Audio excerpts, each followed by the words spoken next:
se passe là devant ta face.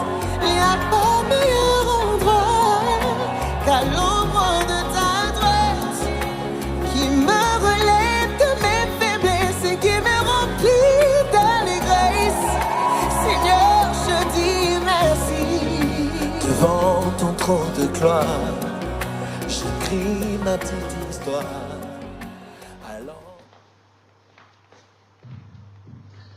Merci. Shabbat Shalom à tous et à toutes. Bienvenue à ce jour au nom de la tribu de Juda, parce que c'est un jour qui est un jour mis à part. C'est un jour qui est mis à part. Donc c'est pourquoi nous vous disons encore à ce jour, merci pour ce moment, parce que vous êtes les bienvenus en ce lieu. Vous êtes les bienvenus en ce lieu. Vous êtes là ce matin pour que nous puissions partager ce moment de Shabbat. Parce que toute cette semaine, Dieu, il s'est glorifié. Dieu, il s'est glorifié au milieu de nous. Parce que il est le Aleph, il est le Tav. Il est le début et la fin de toutes choses. C'est pour cela que, bien-aimés dans le Seigneur, nous allons nous remettre à Adonai ce matin. Merci Saint-Esprit de Dieu. Merci pour la venue que tu es venu nous transformer cette semaine de Shabbat. Parce que Adonai a marqué ce temps pour que nous soyons encore remplis du Saint-Esprit. C'est pour cela que nous lui disons merci de son amour, de sa bonté, sa fidélité envers nous. Car, étant déjà repenti, nous savons qu'il est avec nous et il agit. C'est pour cela que nous voulons, ce matin, te présenter ce moment. Dans nos vies, dans les vies de nos familles, dans les vies des uns et des autres. Parce que là où Dieu est, il y a la vérité et il y a la manifestation de la vérité. Et il y a, Seigneur, l'amour, la paix, la bonté et la miséricorde, parce que tu es le seul à qui appartient cette miséricorde. Nous prions ce matin pour les nations. Nous élevons nos voix vers Israël, notre Père. Et disons à Adonai ce matin, lui qui est le Père de toute la création. Et il nous a mis à part en ce jour, parce que c'est un jour qui est mis à part. Nous sommes venus dans la consécration et nous voulons être consacrés ce matin. Parce qu'il est là ce matin au milieu de nous. C'est pour cela que nous nous remettons ce Saint Shabbat dans le nom d'Adonai et son fils Yeshua Mashiach. Amen. Amen. Ce matin, nous allons voir la paracha 35 et nous allons inviter l'apôtre elle-même qui va nous présenter la paracha ce matin. Amen. Amen. Shabbat Shalom, alléluia. Amen. Est-ce que ça va? Amen. Je pense que ça doit aller, non? Ça va. Amen. Hein? Ça va. Amen. On est dans son Saint Shabbat, alors donc ça doit aller beaucoup, beaucoup, beaucoup. Amen. Donc, comme Dieu aime la diversification, alléluia, je vais faire le commentaire de la paracha ce matin. Donc, c'est une prière que nous faisons tous les samedis avant la fin du culte, mais j'aimerais vous expliquer plus en profondeur qu'est-ce que cette prière que les Cohen faisaient avant et que nous, hommes de Dieu et femmes de Dieu, nous faisons à la fin du culte. Donc, Shabbat Shalom à tous ceux qui sont en ligne. Je sais qu'ils sont nombreux, qu'ils sont fidèles. Que Dieu vous bénisse et que j'espère un jour vous voir face à face. Comme ça, nous allons pouvoir parler et nous réjouir entre frères et sœurs. Alléluia, que Dieu vous bénisse. Amen. Donc, nous sommes aujourd'hui à la paracha Nasso. Donc, c'est nombre 4, verset 21. Bon, je vais le lire comme ça parce que voilà. Nombre chapitre 4, verset 21 au chapitre 7, verset 89. La Haftara, Juge, chapitre 13, versets 2 à 25, et la Brit Hadasha, Yohanan, Jean, chapitre 7, verset 53 au chapitre 8, verset 11. Actes, chapitre 21, verset 17 à 32. Parashat Nassau qui veut dire prends. Prends. Alors tu vas prendre ce matin. Alléluia. Donc allons un peu dans cette paracha.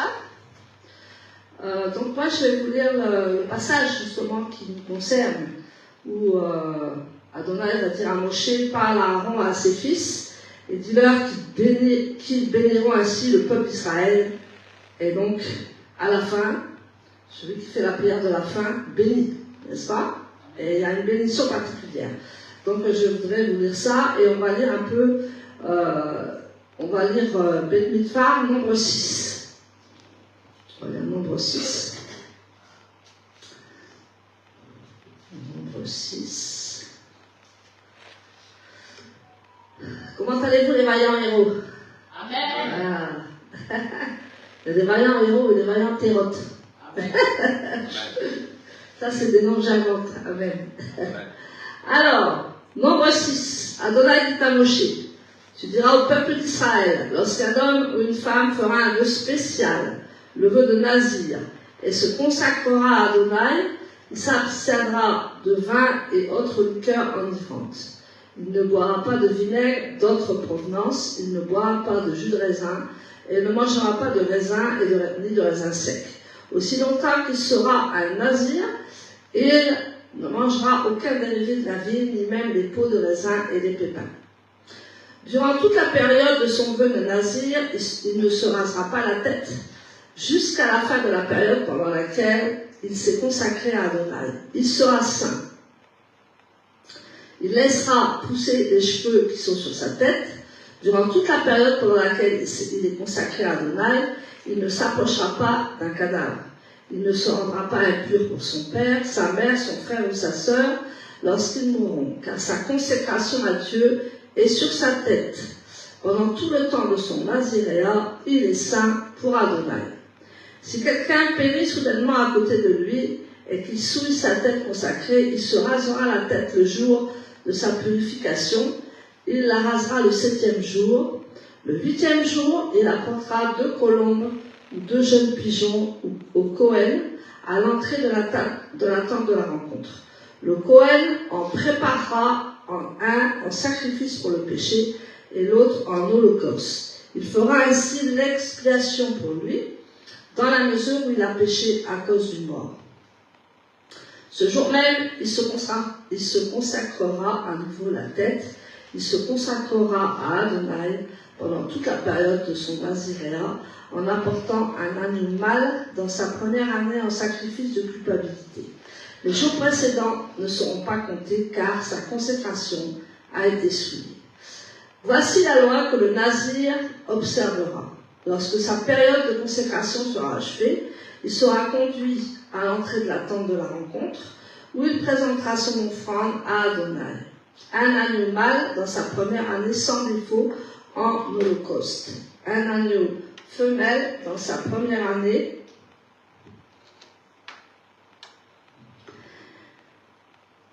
il sera conduit à l'entrée de la tente de la rencontre où il présentera son offrande à Adonai. Un agneau mâle dans sa première année sans défaut en holocauste. Un agneau femelle dans sa première année sans défaut en sacrifice pour le péché. Un bélier sans défaut en offrande de paix. Un panier de matzot, des miches faites de farine fine mélangée à l'huile d'olive, des galettes sans levain enduites d'huile d'olive, leur offrande de grains et leur libation.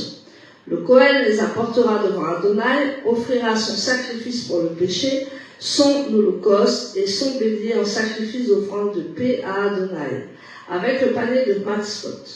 Le Kohen offrira également l'offrande de grains et la libation qui accompagne l'offrande de paix.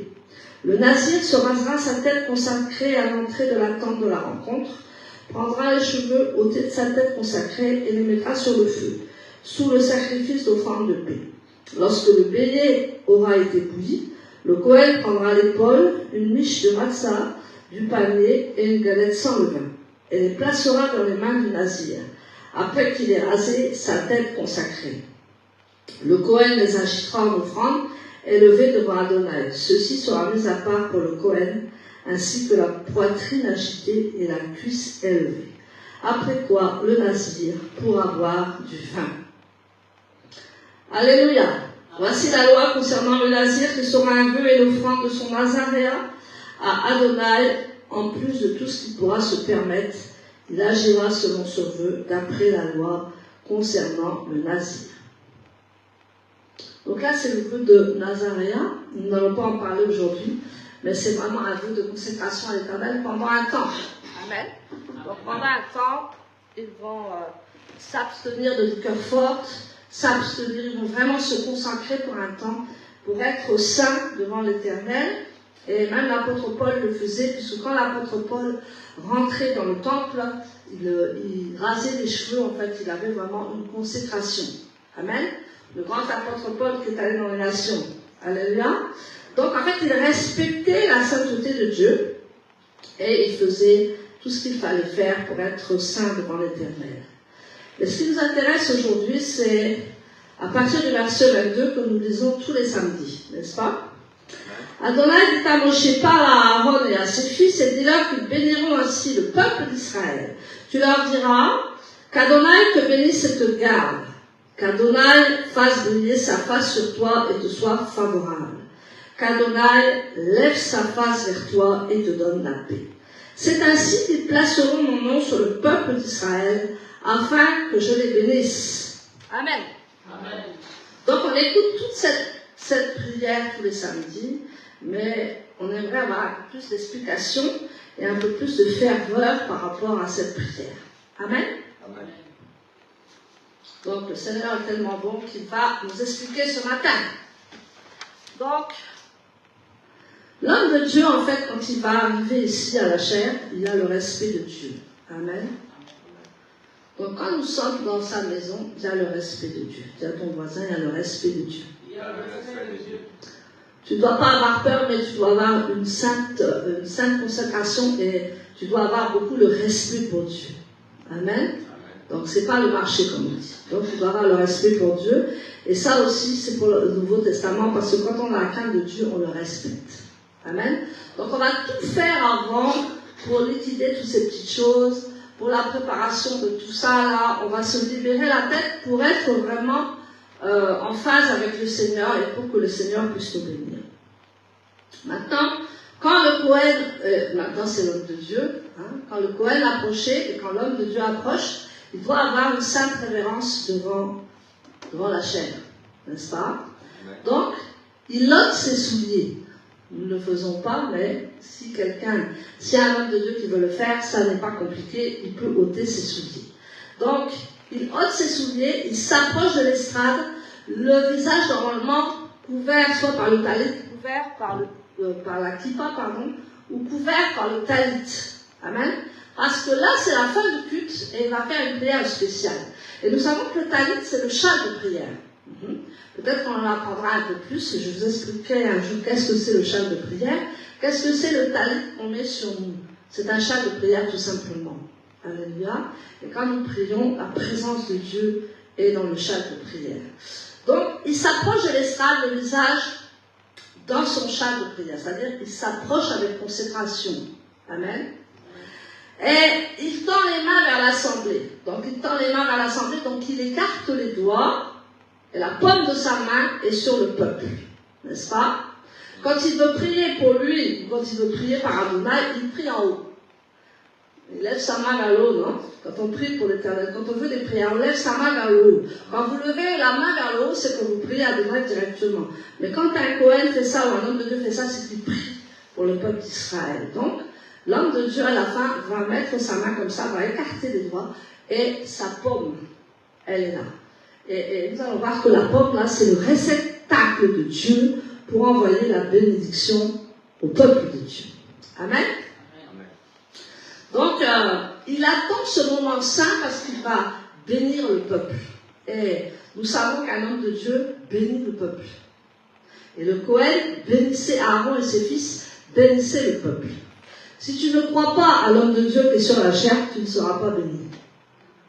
Amen. Ça, c'est une bénédiction collective. Donc c'est important d'être dans la consécration et dans la sainteté quand on s'approche de la présence de Dieu. Amen. Donc bien sûr le Cohen va entonner ce qu'on a lu, la prière, et c'est une bénédiction sacrée. La bénédiction s'achève et un sentiment de bonheur nous anime. Je ne vois pas ça chez nous. Vous allez dans une synagogue, vous allez voir comment les gens ils ont un sentiment de bonheur. Parce qu'ils se sont dit, Adonai nous a bénis. Alléluia. Donc il y a une ferveur dans le cœur qui monte. Nous, on a besoin de mettre la louange, l'adoration pendant je ne sais pas combien pour que la présence de Dieu descende. Ça, c'est pas mauvais. Amen. Mais quand l'homme de Dieu va commencer à donner la bénédiction, c'est là qu'on la reçoit. Amen. C'est là que tu dis, je reçois. C'est là que la bénédiction de l'Éternel va être donnée. Donc, on doit ressentir qu'une bénédiction particulière a été libérée. Et c'est Dieu qui bénit. Amen. Donc, nous sommes élevés, comme si le Seigneur, il était descendu de son trône et il était au milieu de nous. Donc, quand cette prière est dite, non seulement nous sommes fervents d'esprit, nous recevons la bénédiction avec foi. Ce n'est pas l'homme qui dit ces paroles qui nous bénit, c'est directement une connexion avec Dieu, c'est Dieu qui nous bénit. C'est pour ça que l'homme de Dieu, il met ses mains comme ça. Amen. Parce que l'onction va venir dans ses mains, dans ses pommes, et ça va se répandre sur tout le monde. Ça, c'est spirituel. Alléluia. C'est vraiment spirituel, la pomme des mains. C'est pour ça que les serviteurs de Dieu n'étaient pas vos mains n'importe où. Alléluia. Et donc, c'est comme si Dieu, devant son trône céleste, voulait se rapprocher de nous. Amen. Donc, quand Dieu dit qu'Adonai te bénisse et te garde, tu dis Amen, je reçois. Là, c'est à peine son dire Amen. Amen. On va y arriver. Alléluia.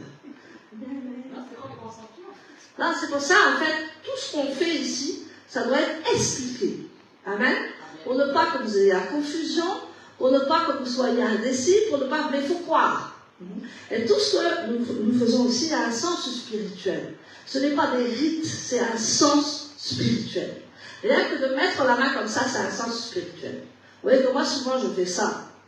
C'est un sens spirituel. C'est pour que l'onction se dégage et aille sur chacun de vous. Amen.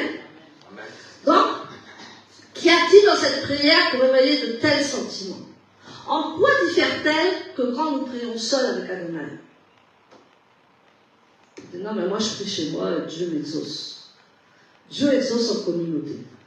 C'est pour ça qu'on se rassemble. Et quand nous prions, cette prière a quelque chose de spécial. C'est vrai que tu vas demander tes besoins à Dieu quand tu es à la maison, et il faut prier. Hein. Il faut prier, tu vas demander tes besoins spéciaux à Dieu, tu vas faire une prière à Dieu, mais quand on est ensemble, il y a quelque chose de plus qui se dégage. Parce que Dieu aime la communauté et Dieu aime son peuple. Ça, il faut se le dire. Et plus on est ensemble, plus on est dans l'unité, plus Dieu va déverser l'onction dans son tabernacle, et plus ça va se répandre. Alléluia. Donc, il y a deux façons de prière. Dans cette prière, nous adressons des requêtes à Dieu, nos besoins à Dieu. Quand on dit que Dieu te bénisse et te garde, on peut peut-être prier, on peut peut-être transformer, pas à la Cohen, mais à l'homme de Dieu, n'est-ce pas? On peut dire que quand on dit Dieu te bénisse et te garde, tu vas commencer à parler à Dieu. Amen. Ensuite, nous observons nos vies et nous demandons à Dieu. Seigneur, exauce-nous. Seigneur, fais quelque chose pour moi. Seigneur, je veux ça. Seigneur, je veux ça. Parce que Dieu est en train de te bénir. Donc, Dieu va t'écouter attentivement. Ça, il faut que tu le saches. Dieu t'écoute attentivement tout ce que tu prononces dans ce Dieu. Amen. Tout ce que tu prononces dans ta chambre, il t'écoute attentivement. Il va toujours t'écouter attentivement. Mais, il y a un mais il lit dans le cœur. Il va écouter tout ce que tu dis, tout ce que tu pries, tout ce que tu fais, mais Dieu, lui, c'est quelqu'un qui lit dans le cœur. Il sonde. Voilà, donc c'est lui qui va lire. Bon, il va dire d'accord. Tu as des besoins, ça je sais. Avant que tu ouvres la bouche, je savais que tu avais des besoins. Mais moi, je veux que tu satisfasses d'abord à mes désirs. Dit Dieu. Parce que Dieu n'est pas un homme. Vous allez voir qu'est-ce que Aaron va faire après. Dieu n'est pas un homme, il dit, je veux bien t'exaucer tout ce que tu veux. Mais toi aussi, j'ai des désirs. Il faut que tu les accomplisses, mes désirs à moi, Dieu. Et si tu prononces tes prières et si tu accomplis mes désirs, je vais te donner ce que ton cœur désire. Voilà comment agit Dieu. Dieu n'est pas un homme, Dieu a des voix supérieures et Dieu n'est pas un humain. N'est-ce pas? Et il dit ça, et c'est vrai, quand on accomplit les désirs de Dieu, on est beaucoup béni. Mais quand on n'accomplit pas ses désirs à lui, il dit, je t'attends, j'ai le temps. Mais c'est nous qui sommes pressés. On dit, adieu, adieu, adieu. On dit, adieu, mais Dieu nous dit ça. Maintenant, le Cohen, l'homme de Dieu, a une approche très différente. Dis à ton voisin, l'homme de Dieu a une approche très différente. L'homme de Dieu a une approche très différente. Parce que quelqu'un qui est institué sur une église, il doit avoir le cœur de Dieu. Donc, l'homme de Dieu va déverser son cœur devant Dieu. Il va dire, Seigneur, tu les aimes. Comme on dit tous, hein, Seigneur, tu les aimes. Et Seigneur, tu veux le bénir. C'est une autre dimension de l'homme de Dieu, Parce que Dieu est au-dessus de l'homme de Dieu, n'est-ce pas? Donc Dieu, il a sa connexion, Dieu, il a ses désirs, mais l'homme de Dieu aussi va intercéder. Il va intercéder pour le peuple, il va intercéder pour la communauté. Lui, il a le cœur de la prière. Est-ce que c'est ce que Aaron avait? Il avait ce cœur, non seulement de bénir Dieu, mais aussi de bénir le peuple. Il avait un tel amour pour le peuple, il ne faut pas aller trop loin non plus, parce que c'est là que le veau s'est mis en route. Mais il avait tellement un amour pour le peuple Aaron, qu'il priait tout le temps pour le peuple d'Israël. Il était tellement aimant. Ça, c'est l'homme de Dieu. Normalement, un homme de Dieu doit avoir beaucoup d'amour. Je n'ai pas dit que Dieu n'avait pas d'amour. Je dis que Dieu dit, si tu fais mes désirs, je vais t'exaucer. C'est ce que Dieu dit. Maintenant, l'homme de Dieu, il est là pour intercéder pour le peuple, pour intercéder pour lui-même et pour intercéder pour le peuple. N'est-ce pas? Donc, il dit tout ça à Dieu. Et le Cohen, descendant d'Aaron, a ses qualités spirituelles. Un homme de Dieu a ses qualités spirituelles. Mais un homme de Dieu, s'il n'a pas l'amour, il ne peut pas faire l'œuvre de Dieu. Parce qu'il va devoir supporter tout le monde. Et donc, il dit que Dieu bénit-les.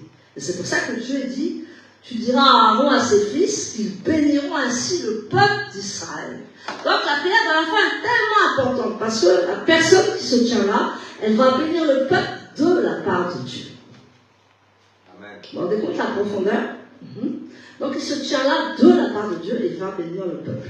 Et ça a une influence, vous savez, parce que on dit que quand Aaron montait des paroles à Dieu, sa prière était fervente. Dis, sa prière était fervente. Sa prière était fervente. Sa prière était très forte pour Israël. Elle était tellement fervente que quand Dieu regardait, il disait non, je ne peux pas laisser cet homme-là comme ça. Je ne peux pas laisser cette femme-là comme ça.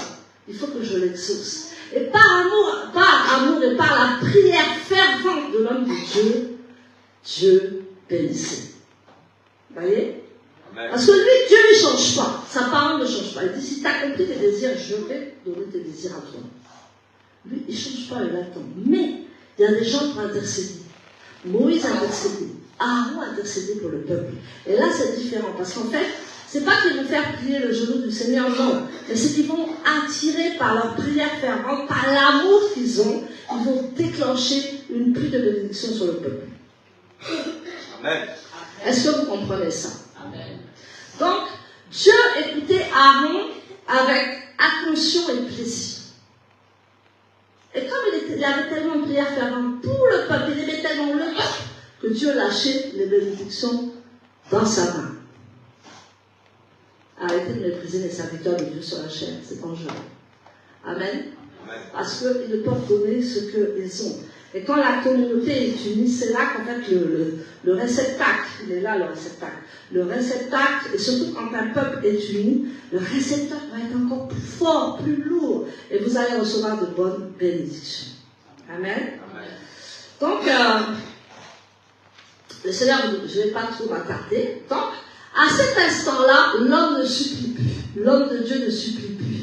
Il demande à Dieu pour satisfaire les besoins de la communauté. Amen. Donc, il est guidé par l'Esprit de Dieu pour bénir le peuple. Amen. Il demande à Dieu qu'il puisse donner. Le temps que tu fais tes pèlerins individuels, je sais que vous êtes comme ça, mais vous vous vexez un peu ce matin. Alléluia. Amen. Vous dites, ah, mais Dieu me parle, Dieu me... Non, oui, d'accord. Amen, ça c'est bien, il faut être puissant. Mais il y a une bénédiction particulière qui est là, et que vous devez recevoir à chaque culte. Alléluia. Amen.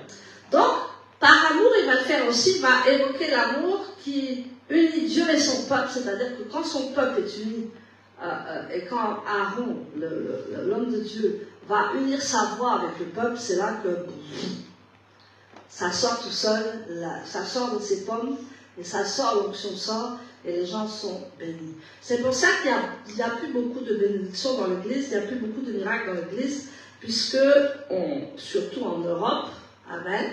Amen. Surtout en Europe, je le répète, il n'y a aucune considération des hommes de Dieu. Aucune. Donc, ça, c'est important. Donc, qu'est-ce que Dieu nous demande ce matin? Je vais arrêter là parce que moi, je ne prêche pas aujourd'hui, mais simplement le commentaire. Qu'est-ce que Dieu nous demande? C'est de le respecter. C'est de l'honorer dans sa maison. Et de respecter les hommes de Dieu qui sont là pour vous donner la bénédiction. Amen. Amen. Et quand on est en communauté, qu'on est unis, c'est encore 1000 fois meilleur. Bon, je sais que vous ne vous mangez pas, vous vous aimez pour l'instant, mais il va arriver du monde. Alléluia. Je sais que vous avez une bonne atmosphère, vous aimez tous les uns les autres, mais quand le monde va arriver, c'est là qu'il va falloir gérer, n'est-ce pas? C'est là qu'il va falloir aimer et gérer la communauté. Que le Seigneur vous bénisse. Donc, il est digne de respect. Alléluia. C'est pour ça que quand le Cohen est arrivé, il a enlevé ses chaussures et il met son châle de prière pour faire la bénédiction de l'Éternel. Que Dieu vous bénisse. Amen.